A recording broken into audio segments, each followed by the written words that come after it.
ओम साई राम। साईं बाबा के 11 वचन इस श्रृंखला के तहत हम अभी आखिरी वचन 11वां वचन इसका अपने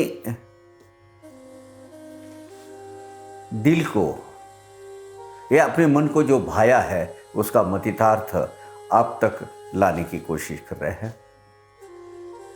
अब तक के 10 वचन बहुत अच्छी तरह से सब साई भक्तों ने स्वीकार किए हैं, उनके कमेंट बॉक्स में पता चल जाता है।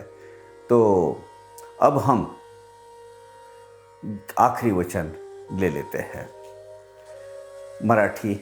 साई म्हणे तोची झाला धन्य, झाला जो अनन्य माझ्या पायी। यानी साई कहे वही हुआ धन्य धन्य, हुआ जो अनन्य मुझ में अभिन्न। मेरी वजह। इसका भी अर्थ बहुत अलग होता है। 2 अर्थ लेने हैं हमें, इसमें 2 अर्थ लेने हैं। अब इस वचन में साई कहे यानी पुरानी जो संतों की जो रचनाएं होती है, अभंगों की रचना, उसमें हम आखिरी के वर्ड में कहीं ना कहीं वो उनका नाम अंतर्भूत रहता था उसमें। कैसे, जैसे गणू म्हणे, तुका म्हणे, नामा म्हणे, जनी म्हणे। यानी गणू कहे, तुका कहे, नामा कहे, जनी कहे, ऐसा इसका अर्थ नहीं है। अपितु दूसरा अर्थ क्या है इसका? जो भक्त अखंडित रूप से साईं साई का नाम जपते हुए, साईं साई का जाप करते हुए वो करते हैं और वो भक्ति मार्ग की राह पर चलते हैं मेरे दिखाए हुए हैं, उसका पारमार्थिक जीवन धन्य हो जाता है। ऐसा इसका अर्थ होता है। साई जो बोलेगा वो धन्य हो जाएगा। ये बात सही है, लेकिन बाबा क्या कहते हैं इसमें? बाबा का एक स्वभाव है, वो अपनी तरफ कभी उसका श्रेष्ठत्व या श्रेय नहीं लेते हैं। वो क्या करते हैं, किसी प्रकार का जो अच्छा है, जो होता है ऊपर वाले फकीर से, अल्लाह से, ईश्वर की कृपा से सब होता है। जो भी कुछ भला बुरा हो रहा है वो ऊपर वाले की मर्जी से होता है। वही सबसे बड़े हैं, सबका मालिक एक है, भगवान सबसे बड़े हैं, अल्लाह सबसे बड़े हैं। ऐसी बाबा की धारणा हमेशा होती है। इसलिए साईं भगवान कहते हैं कि शरण मेरी, अर्थात मेरी शरण में आया। मेरी शरण में नहीं बोलते वो बोलते हैं बड़ी फकीर की शरण में, अल्लाह की शरण में, भगवान की शरण में जो आया वही। यानी बाबा ने जो शरण मेरी कहा है उसका सारांश, मैं निमित्त मात्र हूँ, मैं एक जरिया हूँ, एक माध्यम हूँ भगवान के चरणों तक आपको पहुँचाने का। भगवान के चरणों में आपकी जो शरण ग्रहण करना है उसका मैं एक कड़ी हूँ बीच में। बाबा अपने आप का ये मतितार्थ हमें ठीक है, लेकिन हमें पता है यहाँ भगवान कौन है।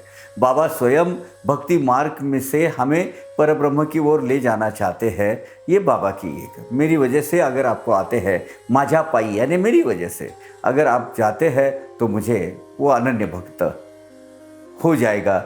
ये सब, ये जो अवस्था है, जो अप्रगत अवस्था है, जो 11 वचनों की, वो देखने के बाद एक खुद के पैरों से जो खुद का प्रवास जो चालू हुआ वो कहाँ ख़त्म हो गया?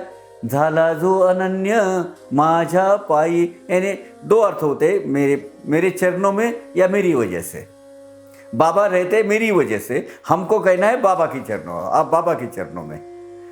बाबा विनम्रता पूर्वक उनको अपने आप श्रेय लेता नहीं, कभी विनम्रता बसे माझा पाई यानी मेरी, इसकी वजह से, उसकी वजह से, मेरी वजह से मैं आपको भगवान तक पहुंचाता हूँ। बाबा अपने आप को कभी भी भगवान नहीं कहा है बाबा ने।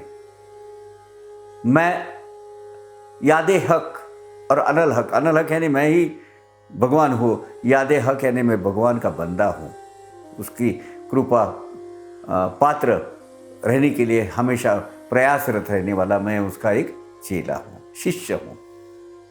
बाह्य बाबा की विनम्रता है। हमें मालूम है भगवान प्रत्यक्ष साईं बाबा है, तो हमें क्या करना है, हमें ये जो दीन जनों को भगवान के चरणों में बाबा की जो बात करी है, हमें उसका इंटरप्रिटेशन करना है कि बाबा आप ही के चरणों में हमें आश्रय प्रदान कीजिए।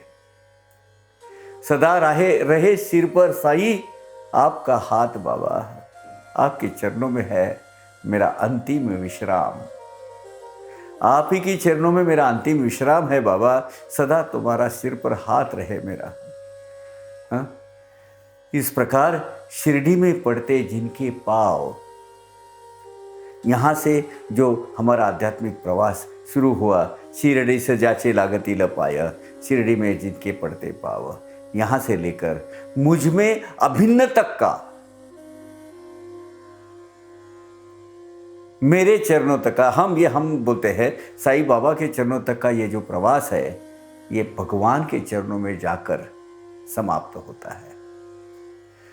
मुमुक्षु जीव, एक अध्यात्म मार्ग पे चलने वाला एक सामान्य जीव, वो एक सामान्य साधक जो है, उसका अनन्य साधक में कैसा स्थित्यंतर होता है, कैसा रूपांतर होता है, अर्थात ये जो इस रूपांतर करने वाली पहले वचनों से लेके 11 वचनों तक जो प्रवास है, जो अवस्था है, यानी ये बाबा के 11 वचन हैं। एक सामान्य साई भक्त से उच्च कोटि का अनन्यत्व यानी अनन्यत्व मतलब क्या, कोई दूसरा ऐसा नहीं, एक अपनी अलग सी पहचान, अलग का अपना अस्तित्व बाबा के चरणों में खड़ा करना, प्राप्त करना, ये होता है। ये इतना लंबा सफर है। ये 11 वचन अर्थात बाबा की गुण भाषा का परिपाक है, परिणति है, परिणाम है, बाबा की गुण बोली है। इसलिए आरंभ में किए गए वर्णन के अनुसार इस वचनों का शब्दशः अर्थ न लेते हुए, शब्द जैसे जैसे लिटरली उसका अर्थ न लेते हुए, बाबा की गुण भाषा का चिंतन, उस पर मनन, उस पर अपना मूल मतितार्थ, उसका मर्म ज्ञात मिले की ये कोशिश हमने की है। एक अल्प सा प्रयास है आप तक पहुंचाने का, बाबा की गुण भाषा समझने का। अपने हिसाब से हमने ये अन्वयार्थ लगाया है। इससे हम ये नहीं दावा करते कि यही आखिरी है। हमें जो भाया, हमने जो अनुभव किया वो आप तक पहुंचाने की कोशिश की है। इसके अलावा अगर आपकी कुछ राय है तो ज़रूर कमेंट बॉक्स में लिखिएगा। तब तक की आज्ञा दीजिए। ऐसा ये जो अपने पैरों से शुरू हुआ ये प्रवास बाबा के चरणों तक खत्म हो जाता है। शिरडी सजाचे लागती लपाया और झाला जो अनन्य माझा पाई। अपने पैरों से शुरू किया हुआ प्रवास बाबा के चरणों तक पहुंचना, यही ये आध्यात्मिक प्रवास है और इस पर हम सबको चलना है।